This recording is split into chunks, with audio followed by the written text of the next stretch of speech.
بسم اللہ الرحمن الرحیم۔ السلام علیکم دوستوں یہاں آپ کے ساتھ ایک بہت بڑی اور ایک اہم خبر سے آپ کو آگاہ کرتے چلیں کہ پاکستان کے معروف سیاستدان عمران خان اور ان کی سابقہ بیگم جمائمہ گولڈ سمتھ کے بارے میں تو آپ جانتے ہوں گے۔ آپ کو پتہ ہوگا کہ ان کے دو بیٹے ہیں، جس میں بڑے بیٹے کا نام سلیمان اور چھوٹے کا نام قاسم ہے۔ تو دوستوں آج کل سوشل میڈیا پر کافی خبریں گردش کر رہی ہیں کہ عمران خان کے بڑے بیٹے نے لندن میں پسند کی شادی کر لی ہے اور عمران خان صاحب کو اپنی شادی میں انوائٹ بھی نہیں کیا،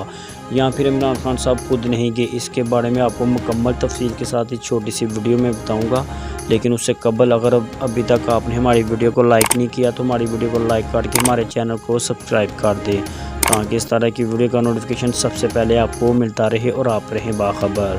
دوستوں یہاں آپ کو بتاتے چلیں کہ عمران خان صاحب کے بڑے صاحبزادے قاسم نے لندن میں اپنی شادی کی بات کی ہے اور انہوں نے عمران خان کو اپنی شادی میں بلایا ہے، یا پھر عمران خان خود نہیں گئے۔ اس کے بارے میں سوشل میڈیا پر کافی خبریں گردش کر رہی ہیں۔ دوستوں یہاں آپ کو بتاتے چلوں کہ عمران خان صاحب کے بڑے بیٹے قاسم، جو کہ لندن میں ایک مسلم گھرانے سے تعلق رکھنے والی لڑکی جس کا نام میسا روف ہے اور وہ مس یونیورس اور مس لندن بھی رہ چکی ہے، وہ دونوں کافی عرصے سے ایک دوسرے کے ساتھ تعلقات میں بھی تھے اور پھر اچانک ان لوگوں نے شادی کر دی ہے، یہ خبر سامنے آ رہی ہے۔ انہوں نے عمران خان کو اپنی شادی میں انوائٹ نہیں کیا، ایسی خبر سوشل میڈیا پر کافی گردش کر رہی ہے، لیکن ابھی تک ایسی کسی بھی خبر کی تردید نہیں کی گئی۔